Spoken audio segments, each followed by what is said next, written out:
Good morning, everyone. I'm Flash, and this is SportsbookReview.com. As we march into madness, I've got Dr. Max and Dr. Donnie with me. Massive day yesterday of 22 games. Today, 24. Will someone just give me that little bit of rest? Donnie, this is all you're doing. 24 games today. No, we got a big card today. Got to say, sometimes when you wake up in the morning, it actually feels good from time to time. Flash, I had my head caved in on Saturday in team totals. Lost by 1 point on Monday. On Tuesday, got no help. But yesterday, promising. I'm excited for the show, man. Finally, let's get it on. Max, I don't know if you're crying, happy or what. UConn getting beat, so your money line goes out the window. But they cover at 4.5, 5. So are you happy or was there a tear? Listen, I was obviously tearing. They lost the game, but the reality was they went out, they played hard on the road. Not having Sid Wilson or Tyler Pauley definitely played dividends.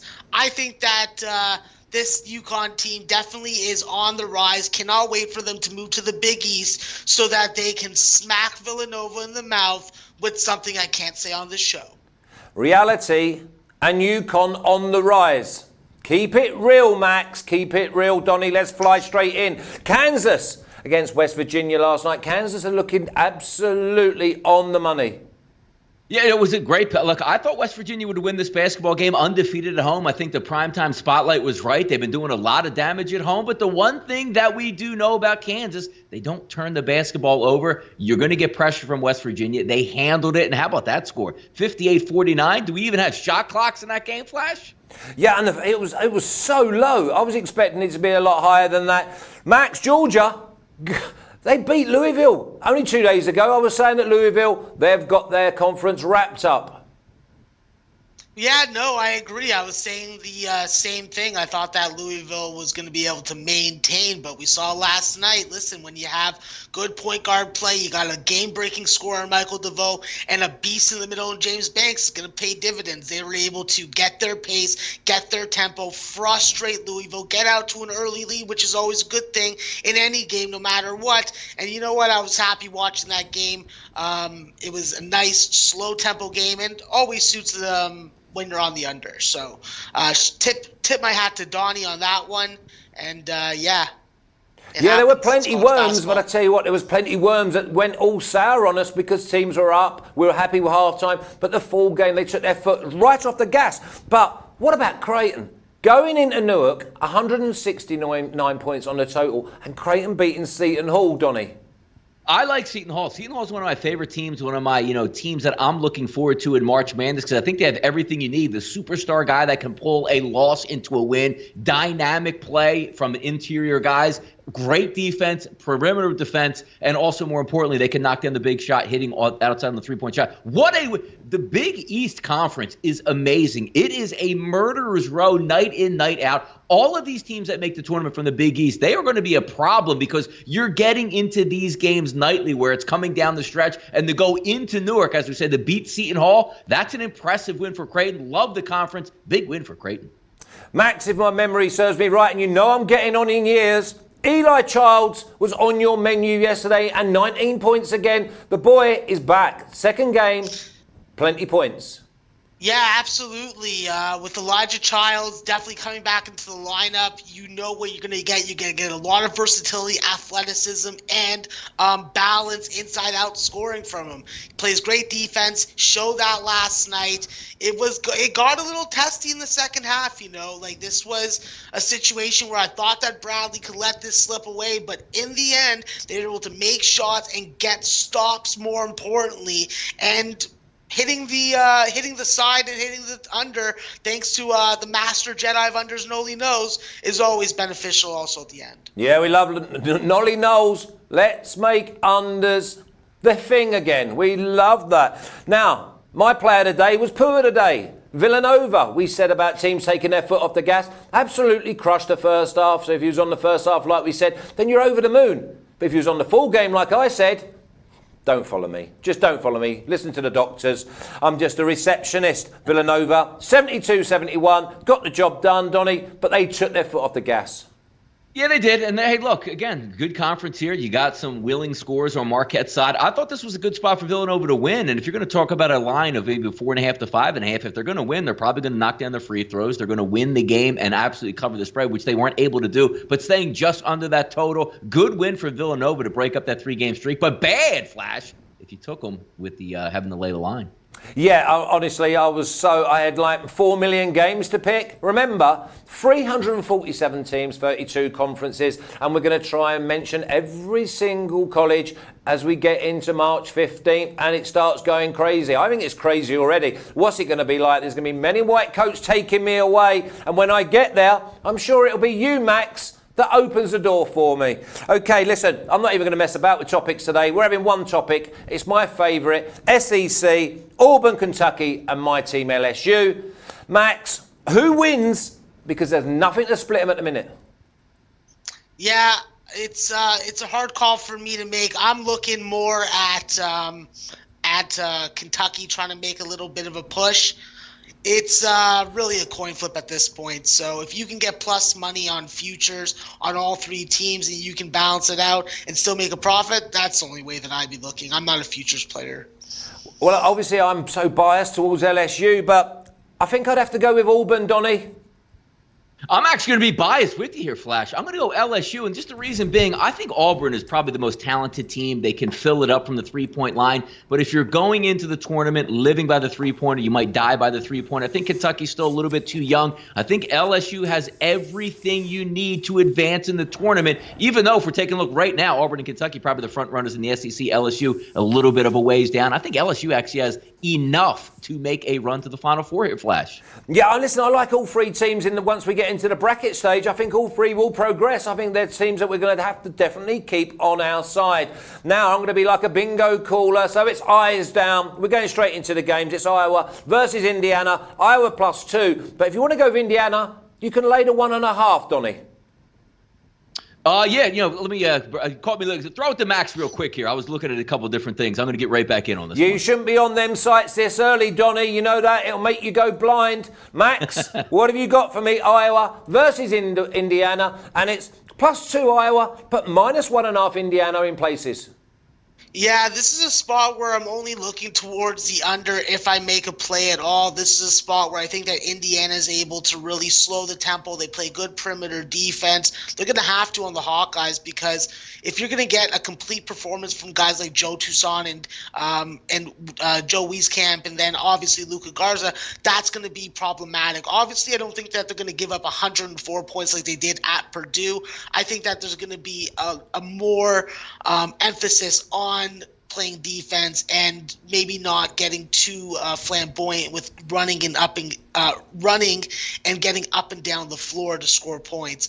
But just before we move on to Donnie, I just want to throw in 2 quick points about 2 other games. Washington State as an 8-point dog. That is a spot where I think that we cannot trust UCLA to lay that number. I think that we get on Washington State. And then is the Chicago State fade done? I think that we hop on Bakersfield again today, -21.5. So Chicago State, they may have covered their last game. I don't think that they do it 2 games in a row. Okay, let's go back to the start. Donnie, have you got anything for Iowa and Indiana? Yeah, look, I think Indiana's cooked. Loses a 4 straight here. I think I was going to play with enough pace to score points and keep up. When we take a look at Indiana's offense, one of the worst offensive teams in the Big Ten, I just don't think they can do enough because, look, if you have a good offense, which I don't think Indiana has, you can abuse Indiana's defense. I don't think it's enough. Iowa or nobody for me in this one here, Flash. Okay, so it's just a lean. There you go. Let's start as we mean to go on. Sit on that fence. Are you sitting on the fence with Colorado versus Oregon? I mean, probably going to – I got to say, and one thing in this, too. It's an early morning show. We are entertaining here, but I got to tell you, the Pac-12 puts me – I might just take a nap when we talk over the Pac-12 teams, but take a look at Colorado-Oregon. This is a really, really good game that we're going to take a look at. Oregon needs to step it back up, lost a couple straight games. I actually think Colorado, to me, is the better basketball team, and Colorado, for me, in this basketball game, Flash. Yeah, Colorado getting 5, Max. And we'll wake Donnie up because I've noticed at mid-majors, we've got plenty for him, and he comes alive like a 12-year-old schoolboy at a girl's birthday party.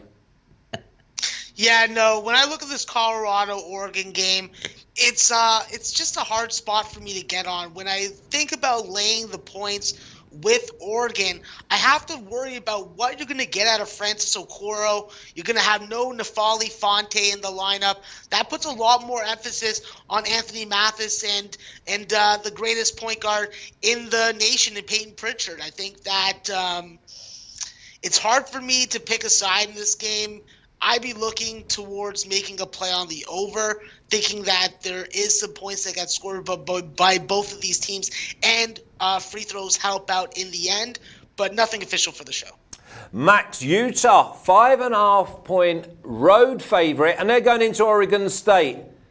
That's a healthy spot. It looks like a low number on the total for Oregon State. I would be leaning towards the over, but the fact is, when you have a guy like Timothy Allen on the road, and you need your team to win by 2 buckets, it's just not a spot I feel very comfortable laying the points at Oregon State.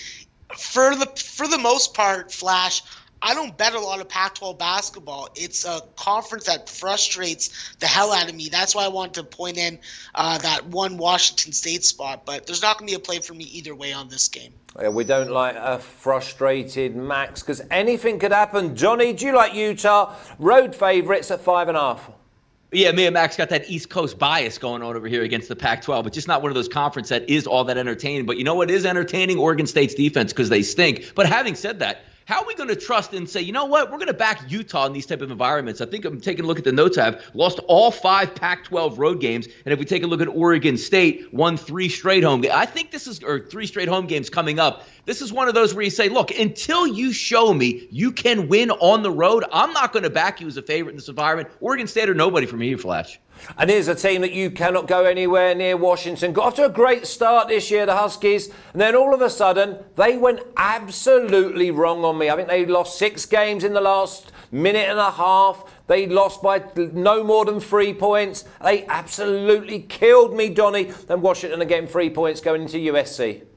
Washington, ultra-talented team. I mean, ultra-talented. Just finding it a hard way because they're a young team trying to put it together down the stretch. We've watched games with Oregon which they had these games in the bag and just let them slip away, and that's going to happen when you're not efficient on offense. When we take a look at the Pac-12 conference, obviously there's only 12 teams in conference. If you're 11th in conference play in efficiency, that's not going to work out all the too well for you. But they do play defense, and so does USC. So if I'm looking at this game as opposed to a side perspective saying, can Washington go again? Yes, they have the talent to win this game. I'm actually looking more of an under-type play, even though Washington does play with tempo. If you're not that efficient and 2 teams that can play some defense, I'm automatically looking to the under here, Flash. Yeah, I don't blame you. And the thing is, with the Huskies, I was cheering them on for half of the season, and then they just went absolutely pear-shaped on me, Max. Yeah, the bottom line is it's going to be a real battle of big men in this matchup. It's going to be up to the young guards of USC to really distinguish themselves, and I think that at home, this is going to be a good test for them. This is going to be really, this is really going to balance out. Can this team win against different defensive philosophies? And I think that if they can break the zone, get into the middle, use their big men to do some passing and open up opportunities for guys on the perimeter and hit shots, well, I think USC wins this game. Looking at the line is very indicative that it does favor USC. I would have had USC as a 6.5 point favorite. I hit them at -4.5 at +115. That's a play that I'm not going to make official for the show, but I want to let everybody know that's one of my plays. If you want to tail it at that plus price, that's completely up to you. Okay, so you're fancying USC giving up the 3, yeah? No, I took them -4.5. So really? Obviously I like the 3, but I'm saying that's the number that I actually put in. Okay, so if Max, it's good enough for Max at -4.5 and you can get -3, then jump on. You know it's going to be a tight game because Washington, they just find a way to get beat. Road favourites, we talk about 5.5. Well, how about Arizona -10 going to California, Donnie? Boy, it's a tough look. You don't really make too much money. The old adage goes, laying double digits on the road in conference usually isn't a good play. But when you take a look at California, they do nothing well on offense. And the thing always gets funny about this, when you take a look at a team that's not that efficient on offense, how do you try to mask it? Well, let's slow down and make sure we really get the tempo in our favor because we can't score, so hopefully you can't score. That's not going to work against an upper-level echelon team, at least talent-wise, with Arizona. If we take a look at what they do well in offense, California, there's 12 teams in the Pac-12. They're dead last. Effective field goal percentage in conference, they are dead last. How do they shoot flash from three-point range? 11th out of 12. How about inside the arc? 11th out of 12. If you're going up against an Arizona team that can play some good defense, does have some length, I don't want to get it. So it's one of those where if I'm looking at a double digit, if you're going to cover full game, you're probably covering first half. So if you're looking at maybe a 6 or 6.5, whatever that line would be in the first half, I would be more comfortable with Arizona in that respect. But no way am I backing Cal in this circumstance, Flash. Max, I quite like Arizona first half. I think we're going to get more value out of first half leads than we are full game. As we said, they take their foot off the gas and then we get done. Let's just take our money at half time and let the game run.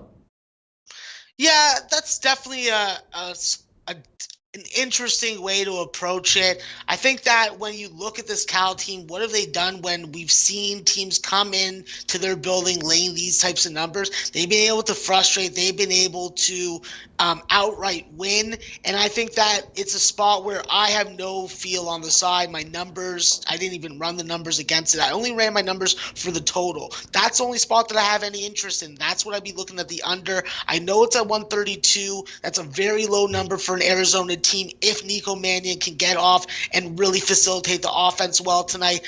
I think that it's going to be a little easier said than done to score on this Cal defense, and I'd be looking towards the under. But because it's Pac-12, and I don't think I'll stay up to even watch this game, I'm not going to bet it.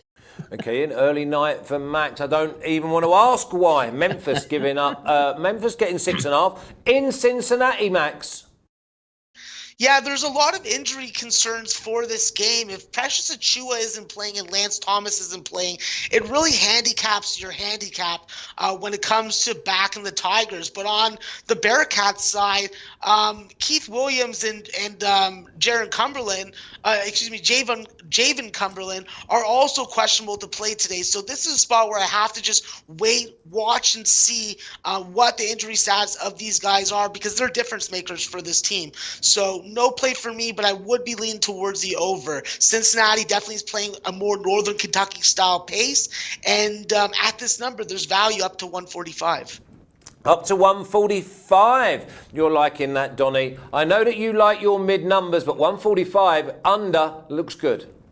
Yeah, I gotta feel like we just got a flu shot or just got a battle of the flu talking about the Pac-12. Now we can light up now and talk about some conferences that actually have some intrigue, and I think Max hits it right on the head. If we're looking at these two teams, the bigger injury is going to come from the Memphis side with Precious Achiuwa. If he's not going to play in this game, and he's a true game time decision, he tried to equate it to football and even European football for yourself, Flash. If you need to maybe get on the court to see if you can play, how effective are you actually going to be that night? Now, Javen Cumberland did twist his ankle up in that UConn game. We'll see if he's able to go. But the pace still should be there. And shout out to one of my favorite players in college basketball, Lester Quinones, can shoot the three. And does he wear banana hammocks when he plays basketball out there with those shorts? I'm not sure. But it's Cincinnati for me in this game because if I'm going to say the number one player on Memphis probably won't play, I can't back them on the road. Cincinnati's a good ball club. They should be able to bounce back after that tough overtime loss versus UConn, Flash. Yeah, I think it's obviously Cincinnati or nothing. Wichita State, -3, road favourites at UCF, Donnie. Yeah, Wichita State, again, we seem to be picking on, Wichita State as it goes. Opened up 3-0, now sitting at 5-5 on a losing streak. UCF, 2 straight victories in the American. I look for a slower tempo type game. Wichita State not do it. This is not the Wichita State that we're used to. This mid-major team making runs in the tournament, really effective on offense. It's almost like a complete opposite when they stepped up in competition. They didn't bring their offense with them. UCF might be a sneaky play here at home. I don't really want much to do with Wichita State at this point until they get that offense figured out. Marshall is a fantastic coach, but hey, it's just not working right now. UCF are nobody for me here, Flash. Home side, Max, or are you going to take Wichita giving up 3? No, I like the home dog also in this game. I can't trust Wichita State to make three-point shots right now. The fact is the defense has been a little leaky. I trust UCF to lock down the three-point line. I trust them to get to the free throw line with a lot more efficiency and fluidity. I think that when you look at the rebounding advantage that Wichita State is going to have, I think that UCF can stop that. I think that Colin Smith is definitely going to play a big role in this game. And I think that when you look at this UCF team, they just frustrate you enough. They can force enough turnovers. They do a good job of closing out on jump shooters without fouling. And I think that when it comes to just boxing out and getting on the defensive glass, this is the team that you're not going to be able to take advantage of. Wichita State is definitely reeling right now. I can't trust them on offense. I like the home dog like Donnie does, but I also like the under 133. That's a play I'd like to make my first official show play, please. Okay, that's the first star that goes on the page. And now we're going to go mid-major. So rev it up, Donnie. We're going to go Charleston, getting 4.5 into Hofstra. One of the better games tonight. You're taking a look at Charleston, 9-4 in the CAA. Hofstra, 9-3 in the CAA. Hofstra also getting hot with 4 straight victories. What's not to like about this game? This is everything that we just talked about, UCF and Wichita and not playing good offense. These two teams are electric on offense. Not so much pace-wise and running up and down the court, but actual efficiency. If we take a look at Charleston in conference, number 1 overall in efficiency. If we take a look at Hofstra, number 2. But also, both of these teams do play defense. And sometimes when you're looking at environments here, Charleston coming off a bad loss to Elon, as we said, with Hofstra winning 4 straight games. When you have guard play, Desiree Bowie and Eli Pemberton, who are seniors back there, taking them at home, sometimes it's just a product of the environment. It's one of those things where you say if Hofstra was down in Charleston, you might lean that way. Hofstra at home, I think they take care of business, stay hot, get their 5th straight victory, and keep moving on the CAA. Give me Hofstra in this one. You like the home team as well, Max, or is it a bit too much for you? No, I agree here. I think that Jalen Ray is actually going to be the standout player tonight with his three-point efficiency and his ability to really make a difference on the defensive end. This is a team in Hofstra that if they can turn you over, they're going to get into transition and score the basketball. Listen, mission number 1 for any team that goes up against Charleston is stop Grant Riller. It's like they have caution signs on the bus on the highway. Stop Grant Riller. If you can stop Grant Riller, you could win this game. These guys played a 69-67 game. I think that this number is too high. I think that I wait this number out because I do see it moving on some of our books, and just open up your SBR sportsbookreview.com page and you'll be able to see that for yourself. But I do think that the under will be the play once this line stops moving for me more than the side. I think that this game is defensive. I think that this game is efficient like Donnie said, but I do think that it stays under 145. Okay, there's a little bit of love in the chat. Tackman said, thank you, lads, for the Georgia under last night. And funnily enough, we're going to go to Georgia's cousins now. We're going to have Coastal Carolina getting 6. Going into Georgia Southern, Donnie.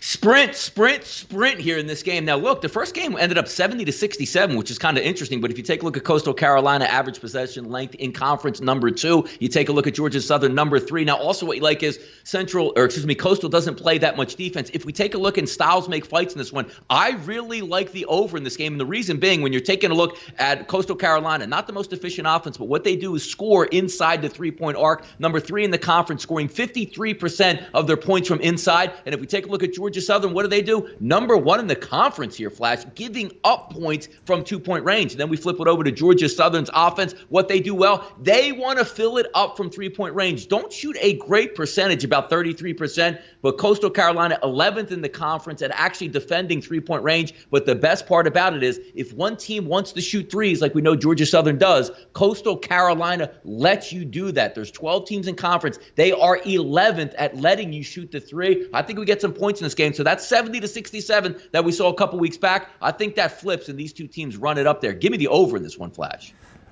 Max, Donnie wants to go over, and it was 137 points last time. Do you think we go over? What's the number this time?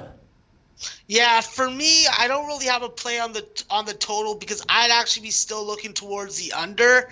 But for show purposes, I think that Georgia Southern, I think that they just have the better physical scorers. When you look at Quan Jackson, Ike Smith, these are guys that are physically developed. These guys can really back a guy down. They can use their size to create space to get their shots off. And then you throw in a front court piece like Isaiah Crawley, and I think that's going to be the difference tonight. I think that Georgia Southern is able to get out to a lead early. I look for them to take care of the first half, -3.5, and then see Coastal Carolina come on a little stronger. We've seen the scoring really ramp up in second halves once they're able to make some adjustments.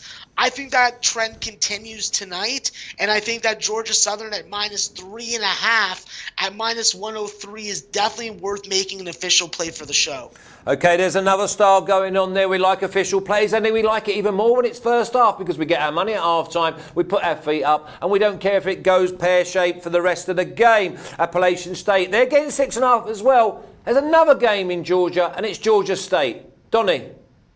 Yeah, no, hey, some people get these teams confused, and I do quite a bit sometimes, Georgia State, Georgia Southern. The one thing you can't confuse is both of these teams like to play with tempo. And take a look at this game, just a little background, App State was won 4 or 5 games, but they did lose to Georgia State last time out. If we take a look, pace is what you want to talk about. Number 1 in the conference here for Georgia State. If we look at styles, again, that make fights, when you do have tempo, the one thing I always look for, because we're going to talk about Hampton a little bit later, and their tempo is a lot different than what you would look for Georgia State. Georgia State wants to shoot the three-point shot. If we take a look at App State's defense, they want to let you shoot the three. So if one team shoots 35% with volume from three-point range and the defense is giving up about 35%, that's a pretty good match. Now, App State's defense doesn't foul all that much. So if you take a look at Georgia State, you say, you know what? If they're built on getting to the free throw line, that could be an issue. They don't want to get to the free throw line, Flash. They want to shoot threes. I like Georgia State in this game, but again, taking a look at App State's offense, not the fastest, I think Georgia State will be able to push tempo. I'm looking for maybe a team total on Georgia State in this one here early in the day, Flash.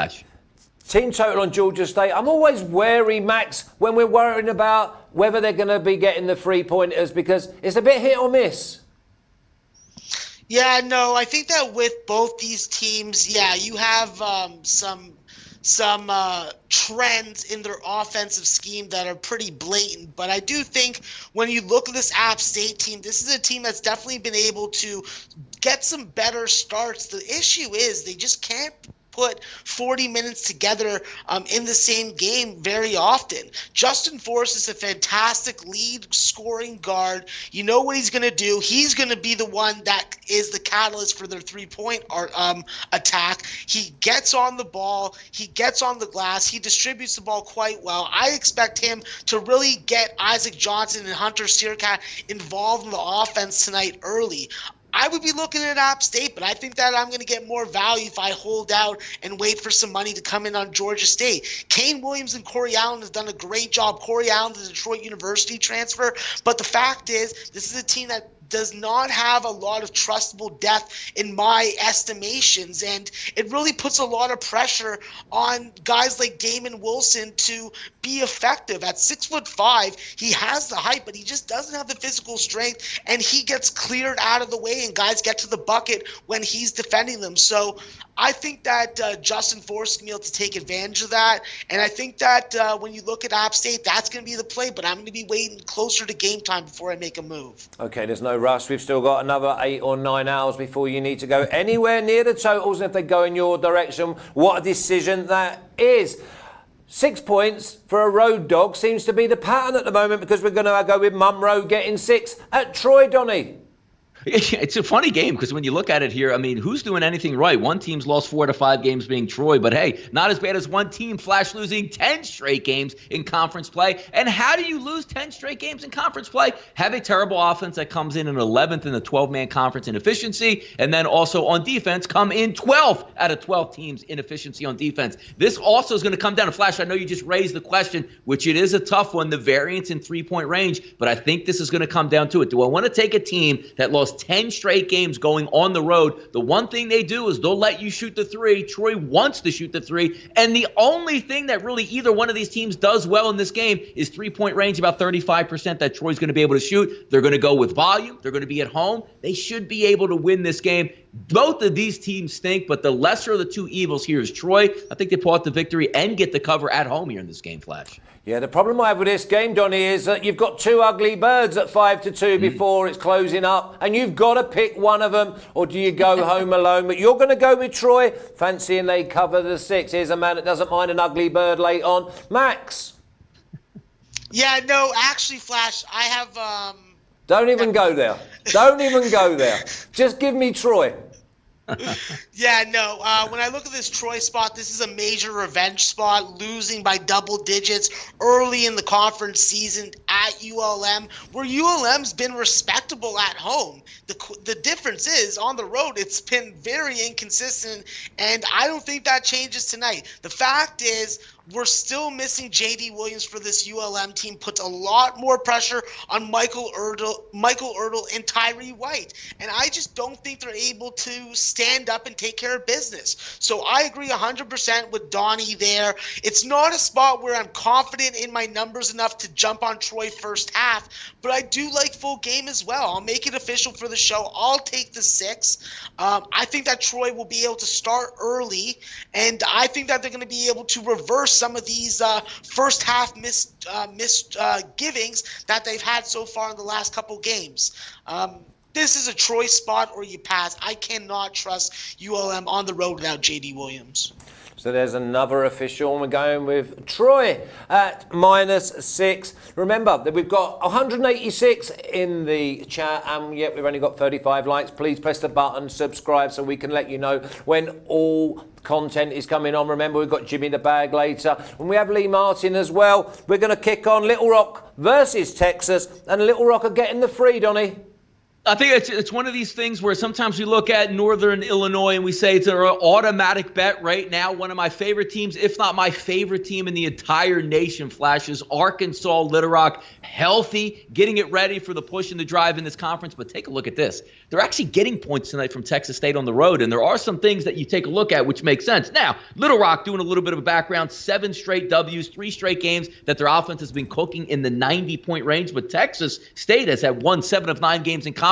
Little Rock, the best team on offense in the conference, versus Texas State, the #1 defense in conference. This is going to come down to who makes their shots. Now, there's one key component, which if you're looking to back Texas State in this game, does make some sense. Little Rock, as talented as they are on offense and as efficient, they still do turn the basketball over quite a bit. And when you're looking at a defense of Texas State, they feast off turnovers. Flip it over to the offensive side here, Flash. Texas State takes care of the basketball better than anybody in conference, and that could be a big deal. If Texas State can make their three-point shots, which they don't really rely on, Little Rock is actually a little bit on the defensive from three-point range. But this is one of those where it's one of those heat checks that you take. This Arkansas Little Rock team has every single thing you need. An unbelievable point guard, great shooting guards. They even got that Serbian connection that came over that missed a couple games early in the season. They're all there. This team runs 10 deep, and until I see somebody beat them in the belt, I'm taking them again. +3 in this game. Arkansas Little Rock for me.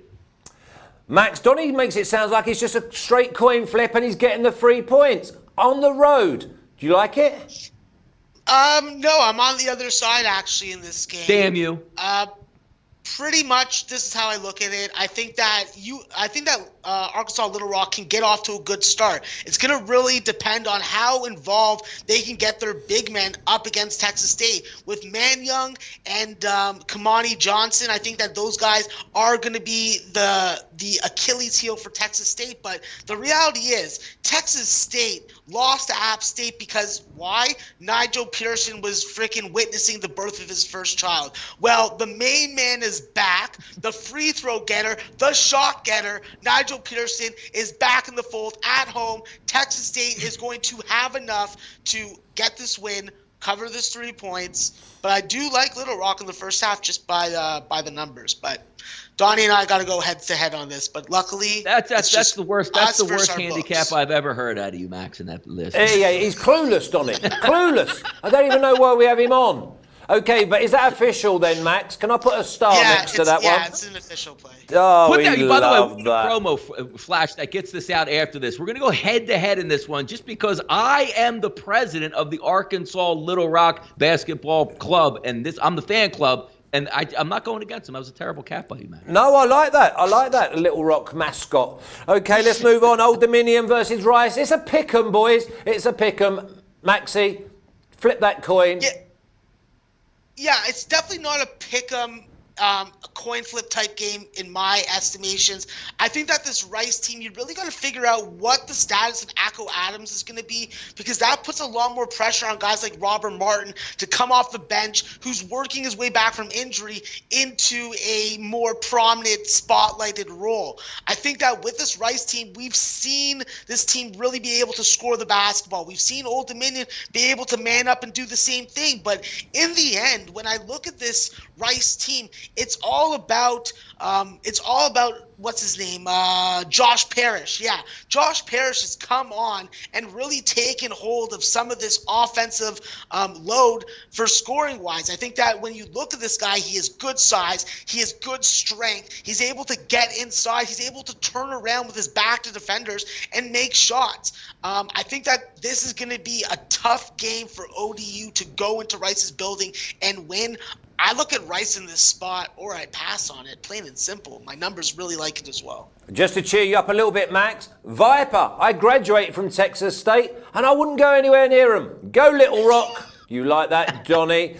What about Dominion? Pick 'em against Rice, home side, giving up nothing. This is a good one here, because Old Dominion, we know, never has been the footprint of that team is to go fast on offense. But the one thing you have to, and again, Max brings up some good points, because when you're looking at some outlying numbers, looking at Rice, they're not a really good basketball team. And when they were without Robert Martin, that 6'6" glue guy that can knock down the three, play some defense, and put you in the right position has really made a difference since he's been back. 3 straight wins for Rice. Now they're going to be at home in this game. And again, you'll hear me on this show until the end of the Final Four and the final game goes off. Sometimes when you take a look at Old Dominion on defense, they are really good on defense. One of the most effective teams that you can have. They defend the two-pointer extremely well. But the one thing they're susceptible from is from three-point range. Now, they only give up about 34% from three-point range, but it's the volume that they give up. Last in the conference, 47% to 48% of the total shots against Old Dominion come from three. That's exactly Flash what Rice wants to do. They shoot 36% in conference play from three-point range and shoot almost 50%. Number one in conference. Half of their shots come from three-point range. It's just a matter of knocking them down. And if you're going to lean on a team that needs to rely on the three-point shot, you want to rely on them at home. I like Rice here.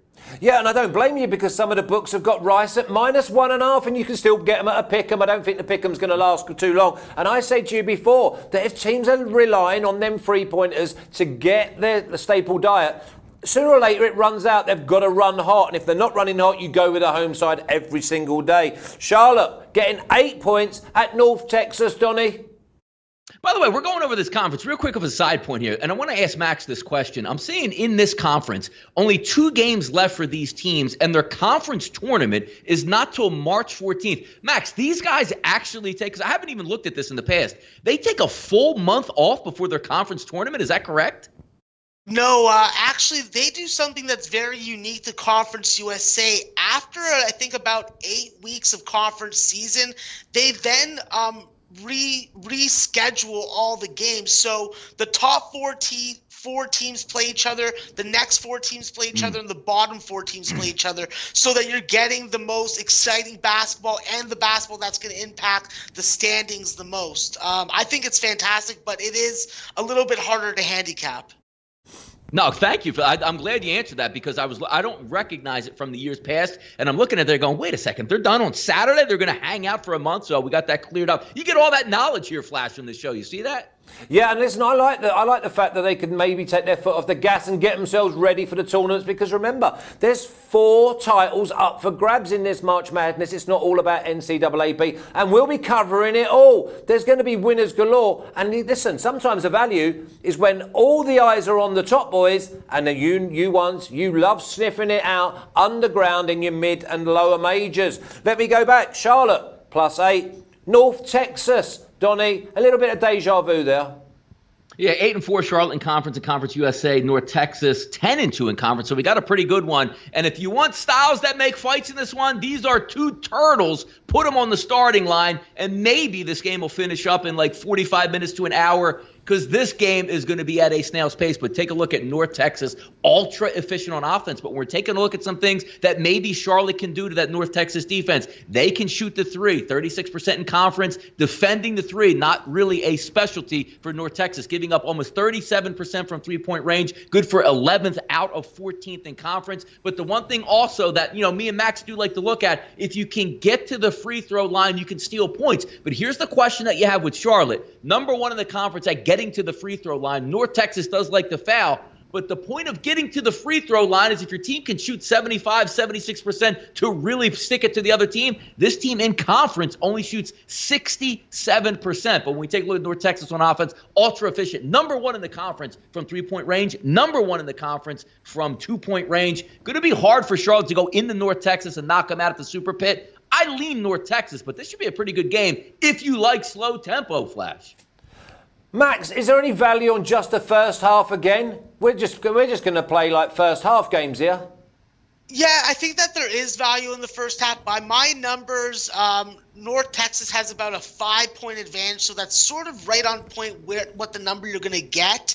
So not enough value to make an official play on the show. But I will have to point out, I have seen a change in this North Texas tempo and offensive efficiency. We've seen over the last 5 games that they've been able to hit the close to 50% of their field goal percentages, and they're hitting 43% of their threes at low volume but very efficiently. Getting to the free throw line, 15 makes out of 20 attempts on average. And when you look at this North Texas team and Charlotte, what have we seen from them at this number in conference? A lot of these games have gone over.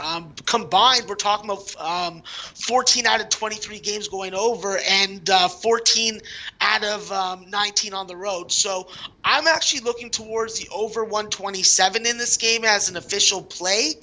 I could be eating crow at the end of the game, but listen, I'm a volume player. I'm going to have a ton of action on this card today. So in the grand scheme of things, one loss is going to make a difference. So no tail losses. at your own risk. No losses. Think positive, young Obi-Wan. What did you say? Over what? It's gambling. You're Over never what? going to win 85% of your I'm not bets. interested in your statistics. I want your number. Over what? 127. Oh my God, that's low. Go over, Max. Go over, and that is a winner. Okay, listen, there's 205 watching. We love that. Press the thumbs up, and I tell you what, you put the thumbs up, and I'm going to put Leon to tell you all about a poker tournament this Saturday night, 8:30 Eastern Time, and everything goes to charity. Like to talk about charity, Rafa? Hey guys, Lee Martin here. On Saturday, February 15th at 8:30 p.m. Eastern Time, SBR is hosting a poker charity tournament to raise awareness about Angelman syndrome, or AS. AS is a rare disorder that currently has no cure. Symptoms include developmental delays, no or minimal use of words, seizures, and a few other serious conditions. To take part in the event, reserve a seat by logging into the SBR poker client and buy into the event with 200 bet points. For each buy-in made, SBR will donate $20 to cureangelman.org. If you're curious if this is a legitimate charity, know that this is SBR's 6th year running this tournament. SBR will also provide a list of donors as well as an invoice of payment to the charity once the event concludes. Over here at SBR, we have members of our Forum family that have been directly affected by this syndrome. Our goal is to raise more awareness and help drive fundraising to support research and an eventual cure for Angelman syndrome. We hope for an even greater turnout this year, so please spread the word to friends, family, and anyone else who is willing to participate in the event. I'll see you then. Thanks, Lee. We're going to go now to the lower mid-majors. Donnie and Max, I can see you licking your lips, and we're going to go straight in. No messing about. Bryant getting 4 at Sacred Heart. It's a bit of a teasing number, Donnie. Yeah, we're looking at this game, styles make fights again, and we're taking a look at two teams that don't really want to score from 2-point range, and each one of these defenses that will let you score from 2-point range. The one key contributor in this game, Sacred Heart's offense, number 1 in the conference, and getting to the free throw line, that could be the difference. But the NEC is Max's house, and we have a couple games to go, 10 games to go in like 18 minutes? I'm not going to waste any time. Max, hit this bad boy. Come on, Max, give me something. Yeah, so this is a spot where I'm looking at Bryant on the under at 144 at minus 110. Both teams are playing and only allowing their opponents to shoot 30% from the three-point line. Both are good in this point range at this number. And Sacred Heart is more focused on scoring with the front court with E.J. Ananowski and Jarrell Spellman than they were when Cameron Parker was running the offense. Both these teams shoot under 40 free throw attempts a game, which is good. 28 combined turnovers, which also favors an under, and there's less ball pressure on ball handlers, so there isn't going to be a lot of trapping. There isn't going to be a lot of full court press, and when you look at Sacred Heart, the last determining factor is they have not gone over a number that the books have posted in any of their games at home so far. So under 144 is an official play for the show. Yeah, love it when I get that official play. Give it a star. +6. We said that's the normal number. That's a great pattern for the road dog. And Longwood are that road dog. And they're going into UNC Asheville, Donnie. Yeah, UNC Asheville couldn't make much against Hampton in the past game, losers of 80-70 on the road. Now, getting back home, playing a poor Longwood team that's not very efficient on offense. And it's not, they do play a little bit better on defense, obviously, than their offense. But the one thing I do like here is the fact that if we're looking at Longwood, who shoots #1 in the conference, Flash, almost 50% of their shots from three-point range and hits at a decent clip. If we're looking at Asheville's defense, they don't defend it all that well. But the one thing they do is they chase you off the three-point line. So you have one team in conference that's #1 at shooting the three-point shot, and also a defense being Asheville that's going to chase you off the three-point line. #1 in the conference, only lets you get off about 30% of your shots from three-point range. When we take a look at an offense for UNC Asheville and just try to say, you know what, where does it make sense? They want to shoot the three-point shot. Longwood will let them shoot the three-point shot. If you watch that Hampton game, they just couldn't make anything from three-point range. I think those three balls goes down, and I think UNC Asheville takes down Longwood tonight. UNC Asheville, Max. We're happy to give up the 6. Are you? Yeah, it's definitely an Asheville team that has some lethal scoring when it comes to LeVar Batts, Jr., L.J. Thorpe, just to name a couple guys. But this is a team that can easily put up 80 in this spot. I don't think that they're going to. There's a free throw weakness for this team. The defense can be quite leaky at times. And shooting under 65% for both teams from the free throw line the last 5 definitely highlights something that I'd be looking towards the under in this game. Longwood, unless they're going into overtime, their games stay under. Their games are usually in the 134 to 139 range. I think I'm getting a couple points of value with an Asheville team that is in a situational rebound spot. But I do think Longwood has a small first half advantage. We've seen the balance in this offense really be front and center. Shabuti Phillips is not dependent on to be the end all for this offense. I think that with Longwood, this is a team that can frustrate you and can stay in it because of their three-point shooting ability. I look towards the under in this game at 143.5 or 144. I would take the 144 right now, though.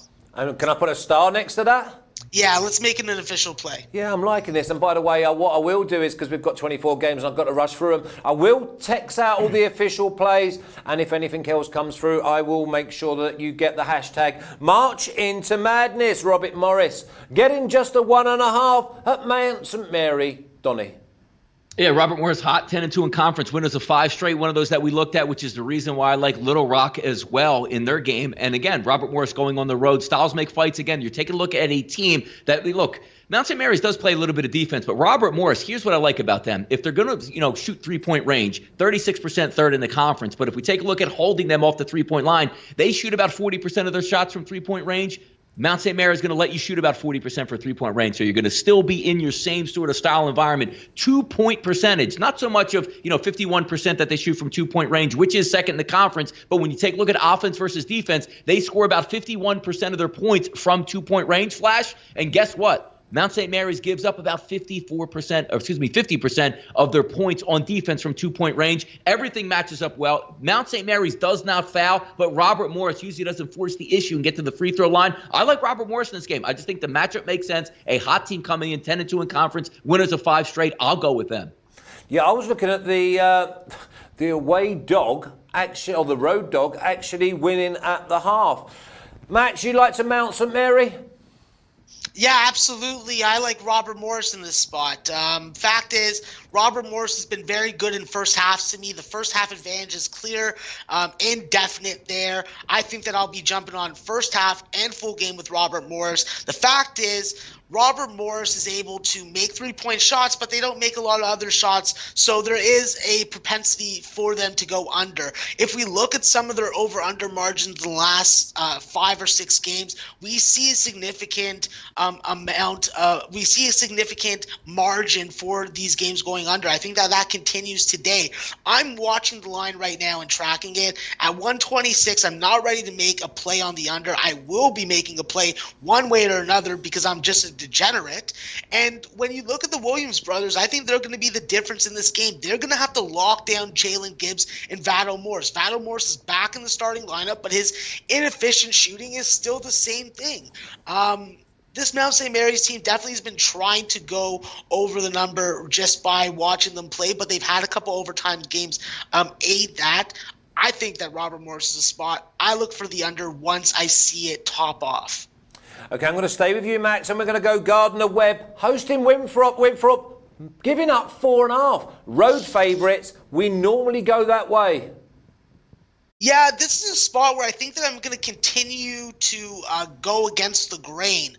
Gardner-Webb is not going to have Jose Perez in the game tonight, but with Jaheim Cornwall coming off an 8 3-point make game, and Eric Jameson Jr. being a handful at the size and width that he is, I think that it's going to be a little bit more difficult for Winthrop. Winthrop's been sliding a little. They've been costing me a little bit of money, so I'm not really happy with them from that standpoint.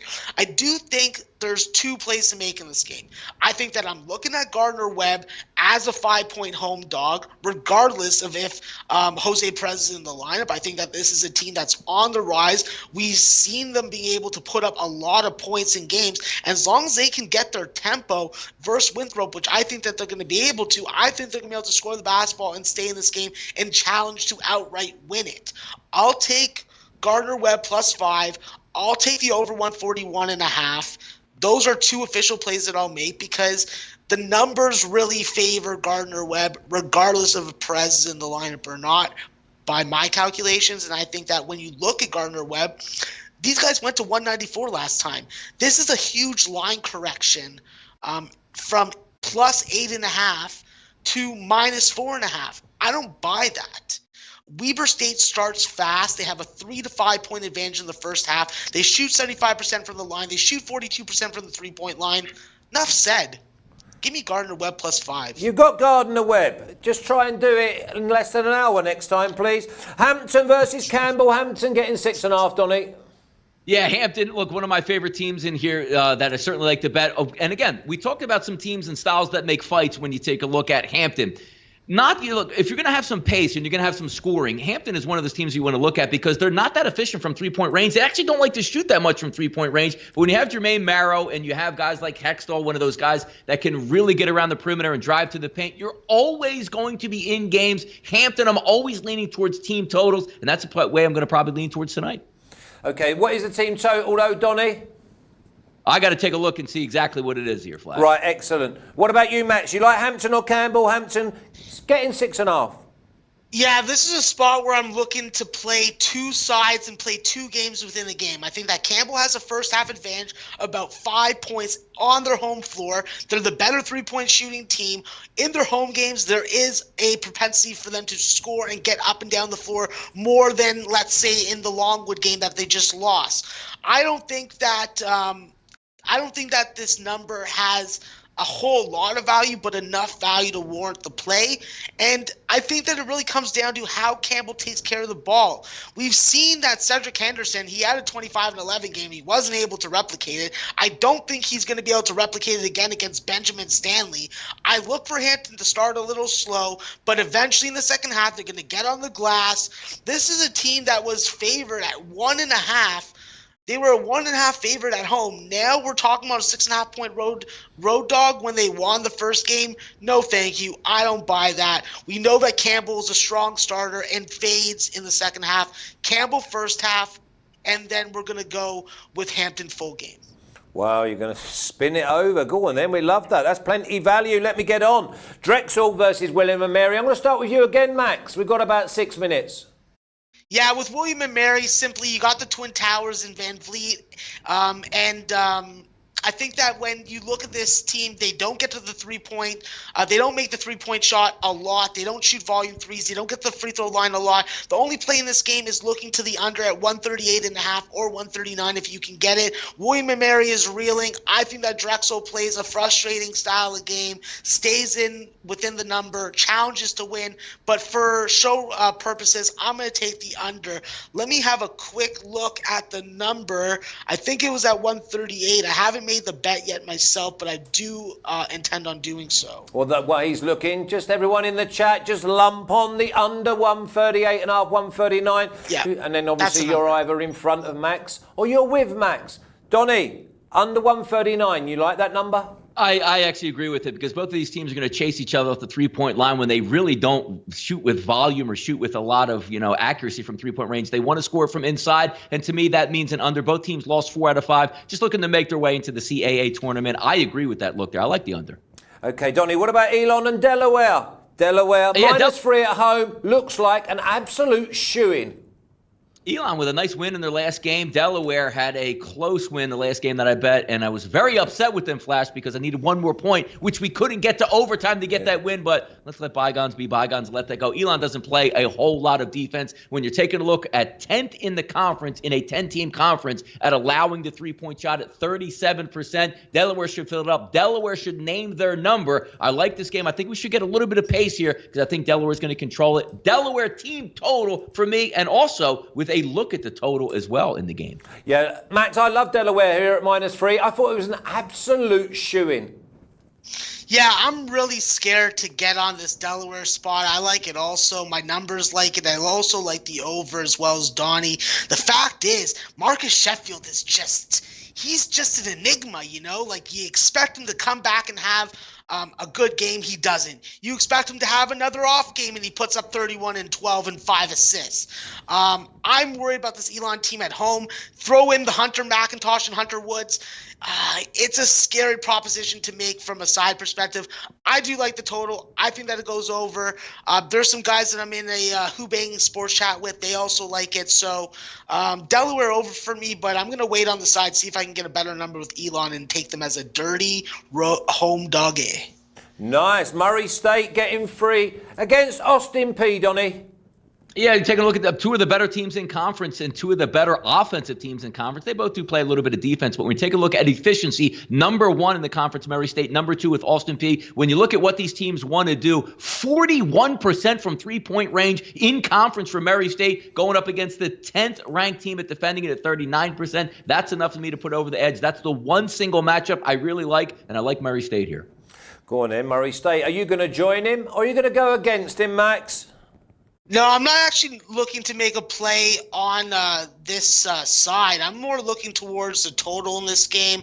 I think that under 145 is a decent spot. I think that with the inexperienced backcourt of Austin Peay with Jordan Adams back there, I think that's going to be an issue tonight versus Murray State's experienced on-ball defenders. I think that Tevin Brown is going to be able to frustrate and be frustrating. I expect this game to be a little slower tempo in the first half. I expect it to pick up in the second, but I still have this game staying under 142. So at 145, it has value. Okay, well, it is an odd one because we've got a pick 'em. Southern Utah versus Sacramento. But if you want to go with Southern Utah, you can get +1, Donnie. Yeah, I'm going to leave this one over to Max here with one of these specialties that he added in. Our time is short, and I'm not wasting it. Max, hit this. Yeah, with Sacramento State, plain and simply, I don't trust that losing by 25 points on the road to Southern Utah in the first game is really going to change in this game. We've seen Southern Utah really change from a team that didn't rely on the three-point shot, didn't shoot it a lot, to a team that is able to shoot it when it is given to them. I think that Sacramento State is definitely going to want to slow this game down. That's completely evident by the amount of unders. I think 14 unders so far on the season that they've been involved with. But the reality is, Southern Utah, from an offensive perspective, is going to be able to score the basketball. They are experienced. They are well-balanced. Dwayne Morgan, Cameron Alujian, Dre Marin. These are guys that are going to freaking take care of business tonight. I expect them to go into Sacramento State's building, which not a lot of teams have been able to do, and win this game. So give me Southern Utah. Pick them -1. I don't give a crap. Yeah, I didn't think you would. Last one. I love this. This is my third player today. I've gone with Rice. I've gone with Delaware. And I'm going to go with Detroit going into Youngstown and just giving up the 2.5, Donnie. How about that? Look at that. You're not going with the Penguins of Youngstown State. When we take a look at this game, last time out, Youngstown State had a nice win over Cleveland State, a very hampered Cleveland State team. But there's some things that they do pretty well. They're not going to turn the basketball over. Detroit's going to turn the basketball over. But the one thing also, if you're saying you have a turnover-laden team like you do have in Detroit, Youngstown State, not the greatest defensive team and certainly not the greatest at turning the basketball over. The one thing you do have in your favor, if you are backing Detroit in this game, how about shooting 79% from the free throw line as a team in conference play? That's impressive. I don't have a clear-cut winner on this one, but I do lean towards Youngstown State here. Yeah, that's it. I'm happy to hear that. You going against me, Donnie. He's clueless, Max. Clueless. He went against you first of all, and then he goes against me. Deadly Doug. Well, Donnie's doing him. Listen, you can't persecute him for being on the other side, Flash. And I'll tell you straight up, I'm on the other side of your play here. Ooh, Listen, that gives me so much confidence. What I like about this Youngstown State team is that they play with efficiency. They are a grinded-out team. They're going to defend you. They're going to play till the last second on the clock. Darius Quisenberry, I love his point guard play. He gets to the bucket. He doesn't settle for the jump shot. Throw in Bohan in there. He's a beast down low. He's strong. He's big. He's going to box you out. He's going to get second-chance opportunities. I think Youngstown State wins this game. I think it's slow tempo as hell, because what have we seen from Detroit? Detroit is an 0-8 and 1 to the under at home. I don't think that this continues. You want to give me 148 with Detroit Mercy on the under? I will snatch that up and make it official for the show, as well as Youngstown State +2.5. Okay, I love all these officials. We just went through 24 games, gentlemen. Absolutely brilliant, Donnie. Max, let's see how you go your head-to-head against Big Flash and Big Donnie. On your way out, everyone, can you press the thumbs up? Because obviously my boss is going to be saying, they don't like the show, Flash. We're not going to be doing it. I'll see you tomorrow, Donnie. See you tomorrow, Max. We start again. Good luck tonight.